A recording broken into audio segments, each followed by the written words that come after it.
Welcome to episode 4 of my new podcast, Why Didn't Anyone Tell Me This? With my guests, we are discussing health issues, questions you may have, and debunking some of the myths around our health. It's an absolute pleasure in episode 4 to welcome Hannah Vaughan Jones, and she's going to talk about finding your identity. Now, Hannah is an Emmy-nominated British journalist. She's hosted prime-time shows on CNN and Sky News and interviewed the last 3 British prime ministers. Hannah moderates global events across the public and private sectors, specialising in global health.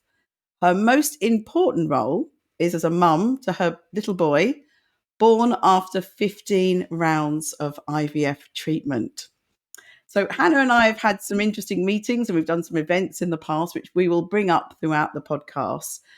But I wanted to start with Hannah's fertility journey. She's been very outspoken about the issues she went through to have her son, which I really admire in women. I think we need to have more conversations about fertility journeys. And she's got a very special story. So I will let her start by telling us about her fertility journey. Over to you, Hannah. Thank you so much, Joyce. Hilarious listening to that intro, by the way, when you talk about interviewing the last 3 British prime ministers, and that only actually takes us back less than a year. So when you break it down, it's not actually that impressive.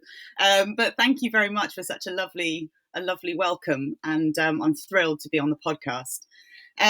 So yes, my fertility journey experience. So Sonny, my little boy, who's now 3, was the last roll of the dice for us. Me and my husband, Lewis, we started trying for a baby before we were engaged. So probably in my sort of around 32 years old.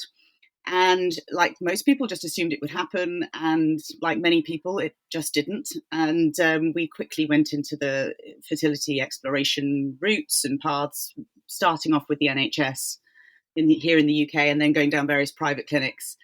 And what ended was we had what I think Jessica said she had it as well, Jessica Hepburn, unexplained infertility, which is not a diagnosis. And I just personally think it's unacceptable in this day and age to ever be told that, because you're basically saying, we just don't know. There's no reason, there's no obvious reason, but we just don't know why you can't conceive naturally. And ended up doing 15 rounds of treatment. So that was 10 full stimulation cycles, so 10 egg retrievals of ICSI. So you'll have to explain what ICSI stands for, because I can't quite remember. But it's a kind of like a heightened version of standard IVF, I guess. So 10 cycles of that, and then various transfers, if any embryos resulted from those 10 full rounds of long protocol or short protocol stimulation, and then 5 frozen transfers as well. And last roll of the dice, as I said, we had really sort of got to the end of the line for us, had decided that if these 2 embryos that were in the freezer didn't work, that we would go down donor conception routes. So we would look at donor eggs and donor sperm. And we actually had flights booked to Barcelona. We were all sorted, prepared to go out and create beautiful Spanish children. But somehow, unbelievably, this very, very ugly, poorly graded little embryo stuck. And he's completely beautiful and 3, and yeah, the light of our lives. That's so amazing. And actually, so we met on a radio program where you were talking about your 15 cycles and how you were going to go for donor conception. I'll let you finish off the story.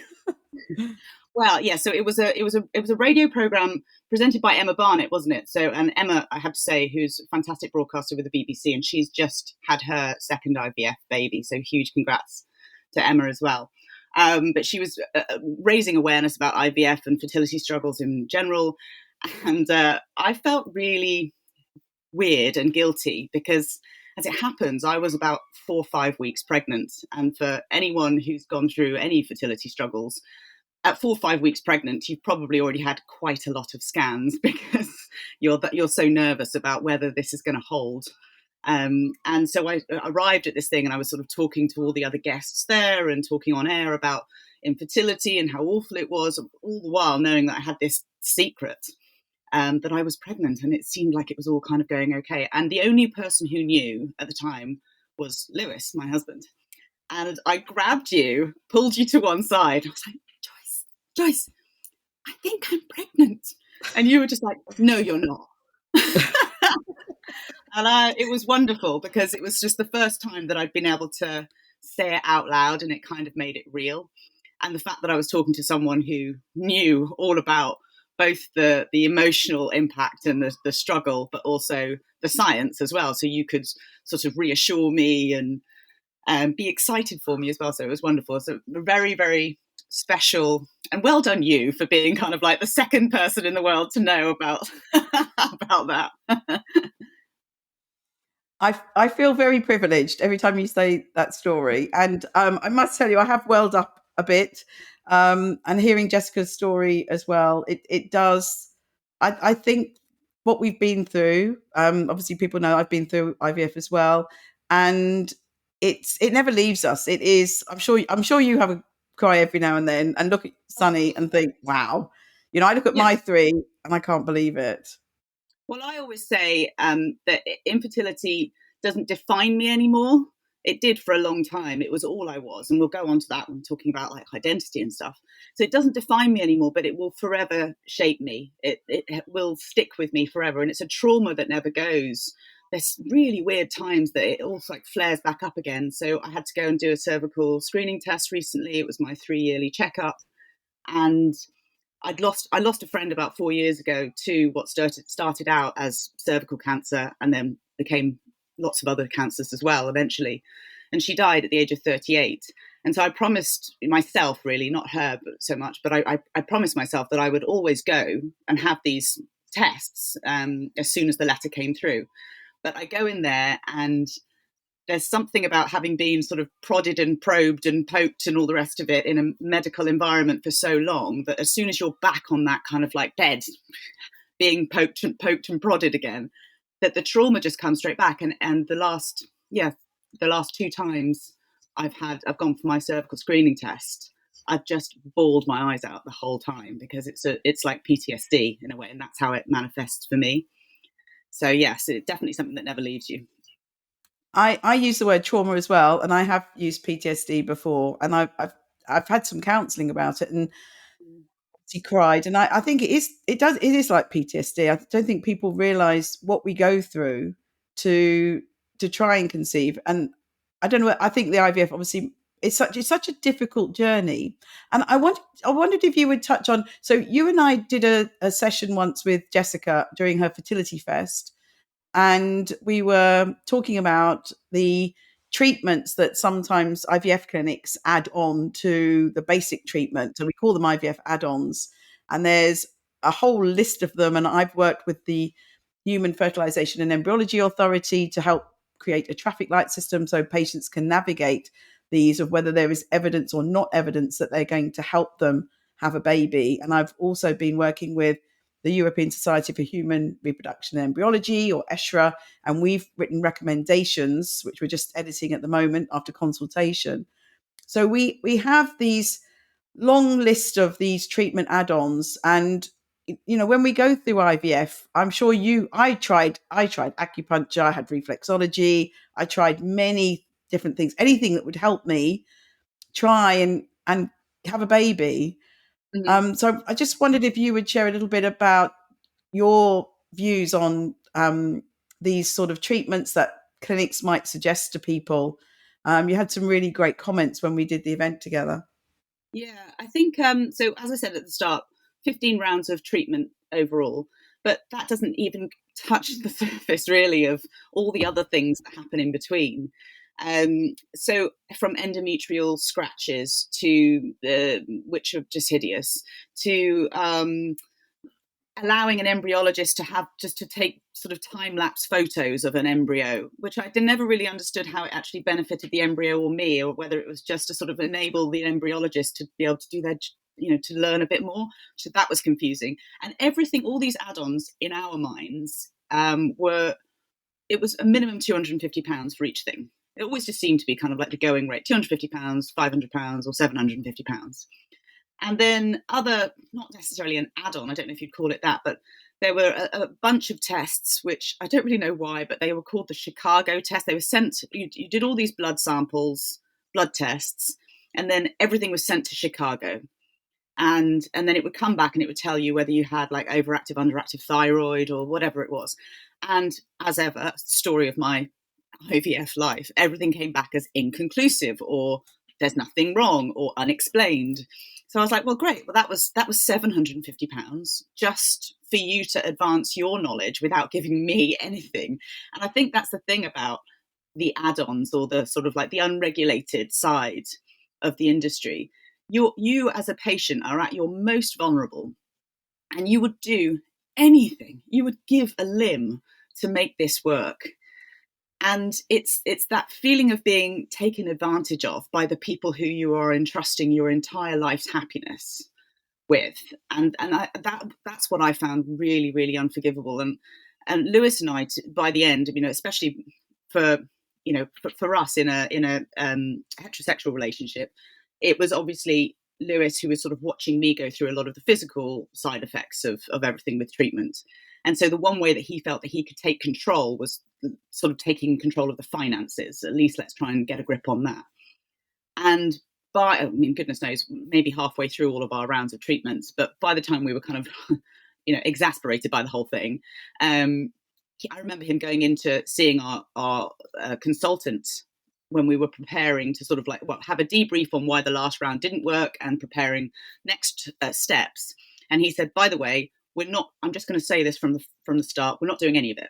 I don't want to know if there's any kind of like, oh, you should try this, you should try that. I asked you at the start of the last round of treatment, is there anything else that we could do? Is there anything else? And you said, oh, no. We've tried everything. We've thrown the kitchen sink at it. I had one of those fat drips, which is just that, I don't even know what it was like, immunotherapy treatment, which is basically you're hooked up to a drip of kind of egg yolk and goodness knows whatever else to try and kill my natural killer cells or something like that, which didn't exist. So it was literally just a fat drip going into me. It's like 3,000 calories over 2 hours. And I was like, great, wonderful. And Lewis was just like, we're just not doing it. So please don't mention anything. Please don't say anything. Don't offer us anything. Nothing at all. We're just doing straightforward IVF. And because ultimately we got to the point where we were like, it's just luck. It all comes down to luck. And we're doing everything we possibly can in terms of Han being healthy and, or ticking all the boxes, but we're not doing anything extra. And as you said, I'm sure it cost you an absolute fortune for all that treatment. Yeah. I mean, a lot of the treatment was, things like hysteroscopy. So when you actually go and have a full-on medical procedure, I mean, that costs a lot. That was $4 or $5,000, I think, or something like that, just for that. And then, so yes, overall, we worked it out with all of the supplements that you take and I don't know, Chinese herbal medicines and goodness knows whatever else. It was about £80,000. I mean, he's worth it. Don't get me wrong, but we know how lucky we are to have been in the position just to have that. I mean, it cost us everything. But we were fortunate in having family support as well, financial support and emotional support. And, I'm just forever aware of the fact that we're so lucky to have been in the position to keep going. Whereas some people are just like, I only have what the NHS can offer me, if they can offer me anything at all. And other people are just like, well, I'm wiped out now. It's awful to think that your life's happiness is determined by your bank balance. Awful.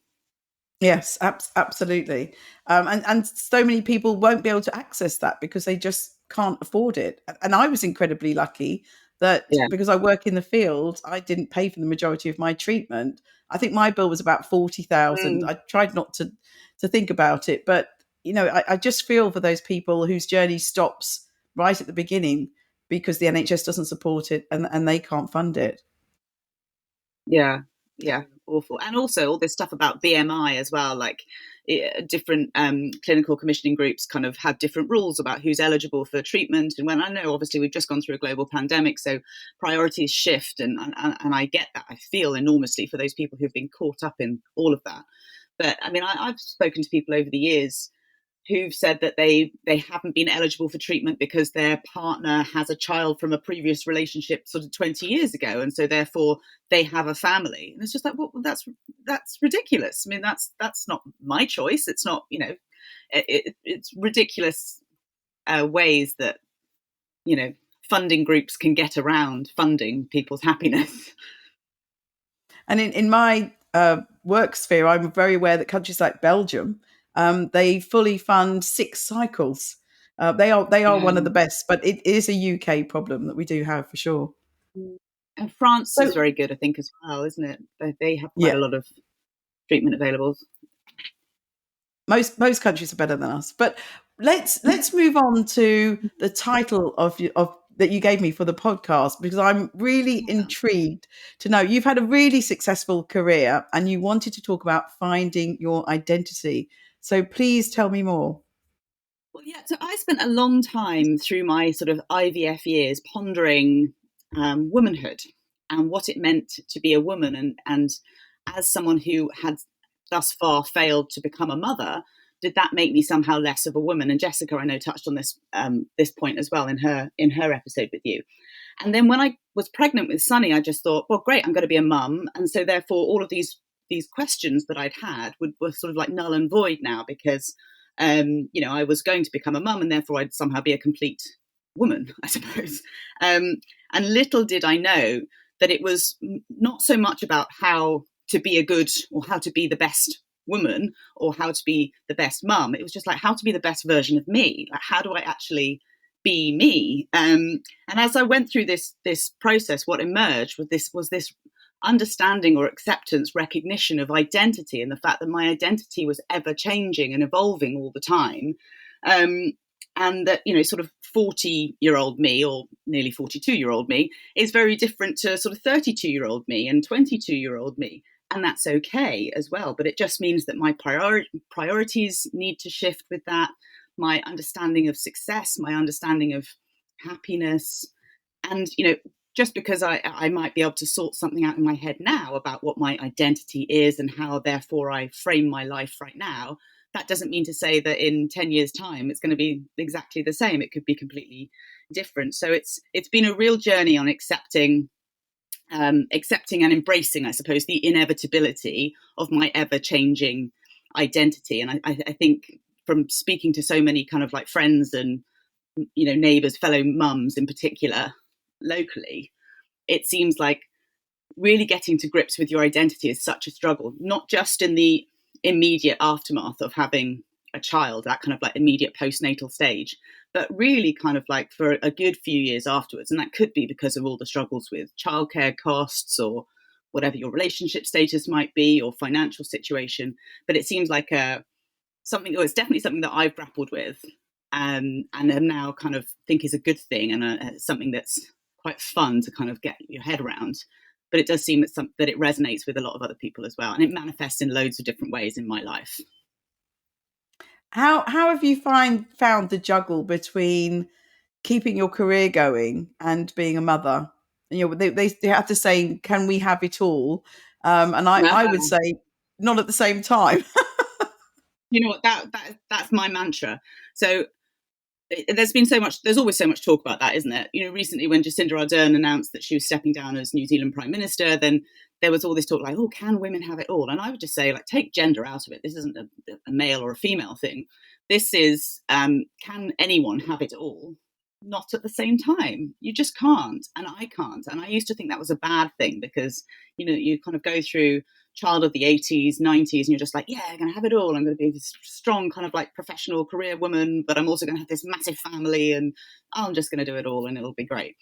And then it's just like, there's so much joy to be had in all of the various facets of your life. Why don't you just have little bits at one time and then stack them all up rather than saying, I'm going to have it all right now? And so career-wise, I think I kind of knew that I wasn't going to go back to newsreading, being a news broadcaster, when I was pregnant with Sonny. I was already kind of freelance by that stage. So I sort of went on maternity leave, but it wasn't actually maternity leave because I wasn't going back to anything. So I knew that I was going to be kind of out on a limb But I was trying to sort of find that exciting, because in my head I was like, well, maybe I'm just going to be this sort of earth mother who just wants to sort of glue myself to my child for the first 3 years of his life or something like that. Maybe I won't want to do anything at all. Maybe I won't be in a position to do that financially, and Lewis will be like, no, you got to go and get a job, off you go. I knew that going back to what I'd done before wasn't necessary, wasn't really an option for me. And also I think having one newsreader in one house is more than enough. Two would be a bit kind of overkill. So Lewis, my husband, is a BBC News anchor. So career-wise, I was like, well, I'm very envious in a way of all of these other mums around me, my kind of like NCT antenatal groups and stuff, because most of them were saying, oh, I'm going back, I'm on maternity leave, and I'm going back to work in 6 months, 9 months, a year, or whatever it is. And I was like, well, there's a kind of like stability and a certainty in that must be really nice when you're struggling with that immediate kind of like, first time mum, the fog is there, the sleep deprivation and all the rest of it. And they knew that come, whatever it was, September or something, they were going back to something that they knew they could do because they'd been doing it for however long. But it soon kind of like, it just sort of dawned on me that actually I'm the lucky one. I'm going to have to go out on a limb and push brand Hannah or brand HVJ out on my own. But I didn't really know what I was or what I was good for anymore, because I didn't have the security of a broadcasting organization to sort of like scoop me up or anything like that. On the other hand, though, it turns out to be a really good thing, because obviously so many women, as we know, go back to work and they either get, because their identity has shifted, because they're now a parent, and their priorities are different and their time constraints are different. They either go back to work and try and go back to work part-time, or they might get sort of pushed sideways and somehow the career ladder topples a bit or stalls. Whereas I could, once I'd worked out who I was, what I wanted to do, what I was good at, I could then sort of design my own career, my own professional life that would hopefully balance with what I needed to do at home. And I felt really strongly that I didn't want to be, this is just for me, I didn't want to be at home all the time, just doing, just being kind of like a stay-at-home mum stuff. But I really wanted to be there to watch and really watch him grow, rather than just sort of like having to constantly be off in the office or whatever it was. So career-wise, I've had to take a bit of a hit on some things. There's been some things I've sort of maybe professionally have either turned down or have been pushed to one side, but I've got the balance right now. And that's all because I've kind of accepted that my life's different to what it was 3 years ago, 5 years ago, 10 years ago. And it's also different to what my identity and my priorities will be like in, a couple of years' time, maybe when Sonny's at school. So, so career-wise, it definitely, it manifested, this kind of like finding your identity thing manifested in that. But also just like the mothering stuff as well. I mean, no one told me that mothering would be so mental. I don't know if you felt this, but like everyone kind of talks about, oh, it will be hard at first because you'll be so tired and sleep deprived. But then there's this kind of, they talk about the fog lifting at like 3 months. And at 3 months, when Sonny was 3 months old, we went into the first lockdown, I think, around about that sort of time. And I did feel like, okay, I'm kind of getting to grips with the mothering now. And I kind of know how to do this. Like he's gaining weight and he was feeding really well and all that sort of stuff. So I felt good on that, but I was like, I didn't know how to do anything for me. And so the fourth trimester, it's still going on. It's not just 3 months after. The fourth trimester for me is like 3 years minimum. So I think that's one of the things that I kind of, really, really struggled with. And I had this phrase that I used to sort of say to Lewis and repeat to myself all the time, which is like, I'm more than competent. What was it? I'm more than capable and less than competent. So I could do everything. I generally multitask like a demon anyway in life. But so I could do everything, but just nothing very well. I didn't even feel like I could brush my teeth properly. I was just sort of busy, cooking, feeding, blah, blah, blah, blah, blah. But just everything was just a bit rubbish. And it took a really long time to kind of like try and work out that you're not failing at stuff. You're just doing a lot at the same time. And so you just need to kind of like cut some things out or take a break or go easy on yourself. But yeah. That's exactly what I was going to ask you. I felt like I was doing everything badly. I was a bad mother. I was a bad at work. I was bad in my relationship. But you sort of just said that then. We don't feel like we're doing anything well because we are spread so thinly to try and do all these things as a mother. Yeah, no, and it's crazy. And I just think, if I could go back and talk to myself 3 years ago, then I'd be like, Christ, I mean, just be happy that you've got a healthy little boy, but stop trying to kind of like be this brilliant, brilliant version of Hannah. It's just like, just be you. You're okay as a mum. Like, he's alive, he's healthy, he's happy. So that's basically early days. All you really need to get straight with mothering or parenting. And as a woman, it's just like your body's just being completely brutalized. I mean, I had a cesarean as well. I was really tough, the recovery from that.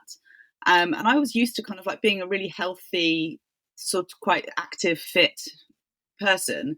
And I was just like, didn't recognize the body I was in. My brain was a mess. And it was just very hard to kind of accept that this is just you right now.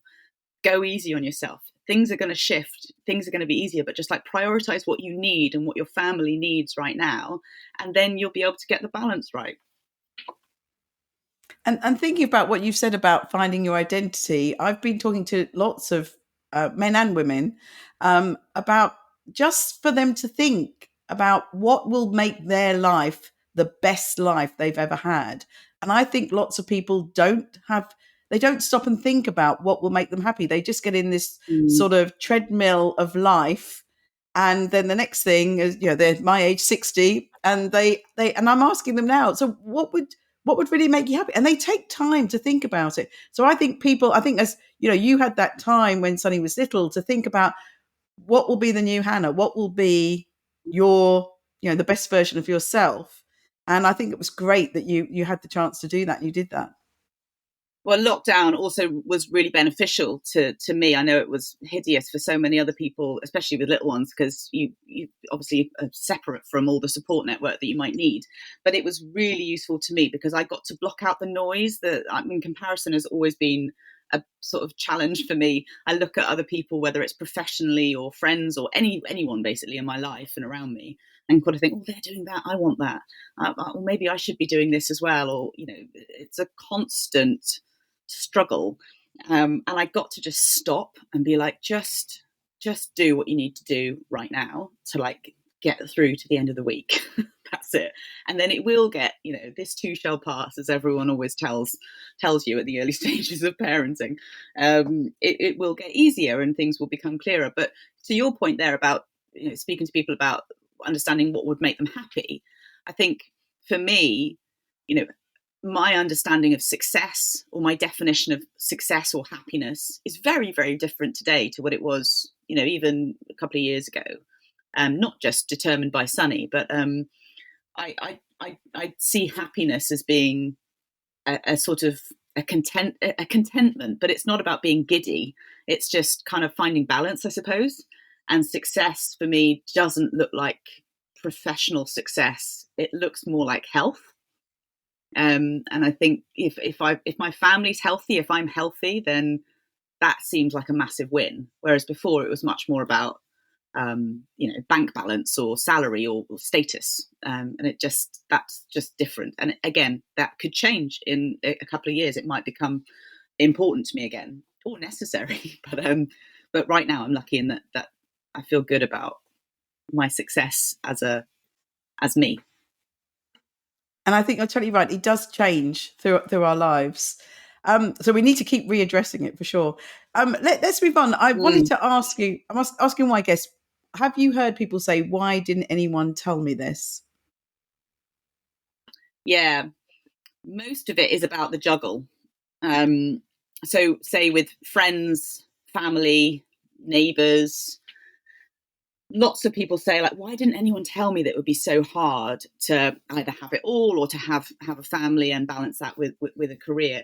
And I think, it's a really valid question, but I think we should move it on a bit now to, instead of just saying, well, why didn't anyone tell me it'd be so difficult? It's just like we need to relay the foundations and redraw the boundaries so that the next generation, or people younger than us, or people who say, like, I wish I'd known this before, that they can then go and be better equipped to deal with what's going to come, because every mum knows that it's a struggle and it's a juggle, and that childcare costs in the UK are completely unsustainable and out of control.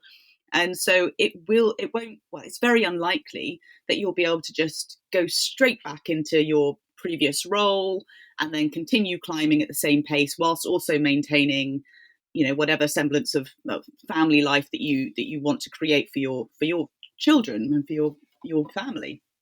And it doesn't mean to say that something's got to give, and so you either need to give up work or get a full-time nanny. I'm not saying that, but it's just there is a balance there, and I think we should be more honest about it. There's a lot of kind of jokes, it's all funny, but about doing the school run in your pajamas and commuter hell and relationships falling apart and all this sort of stuff, and it's all very funny on social media. All these mums sort of saying, "Oh God, the juggle," and necking wine at 4 p.m. on a Friday or something like that.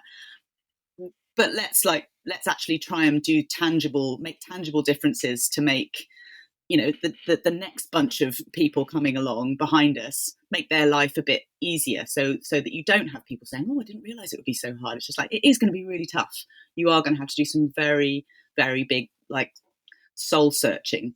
And there are probably going to be some shifts that you didn't expect that you would make, because your identity will change.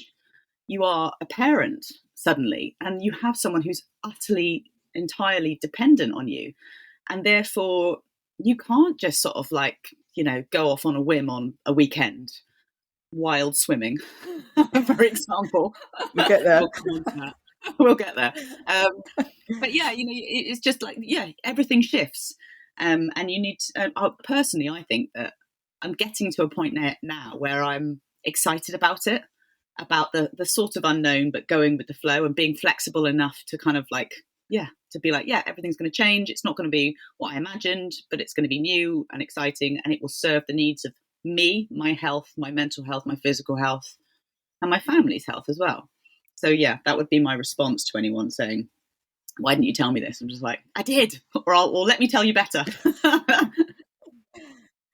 And as you say, it's really important to let that next generation know some of the things that we didn't know. And have you come across any myths, either in your fertility journey or motherhood or career, that you would like to debunk? I think it's just, we kind of touched on it before, but that idea of, having it all, I don't, it's not that I'm saying for those people out there who feel like they do have it all and they should be able to have it all and they are nailing it, then I'm like, that, kudos to you. That's great. But I think this kind of perception that everyone, women in particular, should strive to have it all, I think is misplaced, and it's misleading. It makes people feel under pressure that they're somehow constantly underperforming, whereas actually it's just you can't have it all at the same time. Take enormous pride and pleasure and joy from having what you have right now, and knowing that what you might want is just around the corner, and it's not happening right now because you've got other things to focus on, and enjoy that. Enjoy whether it's children or pets or holidays or whatever it might be. Or I now kind of I used to run quite a lot, not competitively, but I used to do some half marathons, and I used to enjoy running, and after I had Sonny, that was my kind of my first sort of pivot back into fitness, if you like. But my 40-year-old limbs and joints will not sustain that right now. Maybe when I'm 50 I'll run a marathon, who knows. But right now what I need to do is strength training, because I'm kind of staring down the menopause barrel going, right, okay, I need to kind of get some stave off osteoporosis and get some strong muscles and bone density going on here. So I'm doing loads of strength training, and that's something that I never in a million years, because I'm quite broad. So I was like, oh God, if I do weights, then I'm going to be this bodybuilder. But it's not true. And it's just really, really good for me, good for my mind, good for my physical health as well. So, and yeah, I just think, there's so many myths about, having it all, doing it all at the same time, and just like, it's not possible. It's just not possible to go and run, 10 miles in the morning and then get the kids up and into school or nursery or whatever it is, also have a shower, look vaguely presentable, get yourself on a train, get into work, do a presentation, cook a meal, get the slow cooker on. You can't do it all. You just can't at the same time, without burnout. I'd suggest. But you will blink and he will be a teenager. And then you can start doing some things again. But we mustn't wish anything away. We must enjoy it. So Hannah, you've had an amazing life, and you persevered with that IVF. So I wanted to ask you, what motivates you? What motivates me?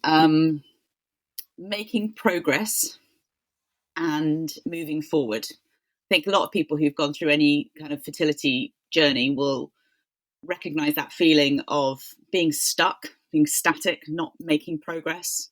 Again, often in comparison to people around you, your friends and family. But Lewis and I both felt very stuck in one place for a long time. And so we really relish momentum and making memories. And that's all about kind of, making the most of the here and now, but moving forward all the time. Yeah, I think when you're going through fertility treatment, you're just in limbo and you don't know the outcome. And I always felt, if someone told me I could cope with this more, if someone said to me, if you keep going, you'll have a baby, then or if they told me you wouldn't have a baby, then at least I'd know. But momentum. I love that. Yeah. So what makes you happy, and where is your happy place? What makes me happy? This is quite specific. But what makes me happy is feeding my family. So I'm a bit of a foodie anyway, and that I love my food, and Lewis is a bit like, I hope he won't mind me saying this. Well, he's a bit like a toddler in that he needs to be fed sort of basically every 90 minutes. It's a bit weird. So I love having the time now as well to be able to, it's not like I'm a home baker or anything like that. I'm not, making cupcakes every other day. But I love being able to feed my family. And as soon as they're sitting down, my two boys are sitting down around the table, like stuffing their faces with a lamb stew or something like that. There's nothing that makes me happier. So that's definitely what makes me happy. And my happy place, and this will resonate with you, is kind of in water, by water, on water. Any of the above. I think there must be something that joins us people who just love the water so much. And I know you cold water swim, and we kept saying we were going to do it. We haven't done it yet, so we'll try and do it this year. But it's water. Obviously I agree. Well, you say I cold water swim. I've done it a handful of times. I've got all the gear, very little idea. And I am kind of like, I'm one of those people that all my friends would say that given any opportunity to get in the sea, in the pool, it doesn't matter what time of year, where we are, I will always do it. Always, always. I just love it. I was a bit of a fish as a kid. I was just constantly in pools, swimming a lot. So yeah, there's something that's really calming and soothing about it. Just being by the water, even just doing that. But I need to get into this cold water swimming properly because I've been a bit lax about it. And so I'm like, now that I feel a bit stronger as well, because I've been doing all this weight training. So I'm like, right, I know that I can get in the water. I'm not going to be a wimp about that. That's fine. But I just need to feel like I can move my body effectively, efficiently, without being completely out of breath. I'm stronger now that I feel like I could get round that lake. So we need to book it in, basically. We'll book it in. And finally, what advice would you give your younger self?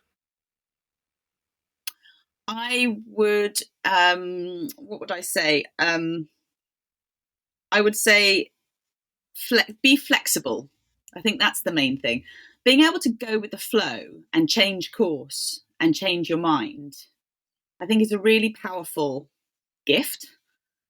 So if you can be told that or taught that from a really young age, I think that's an amazing thing to have.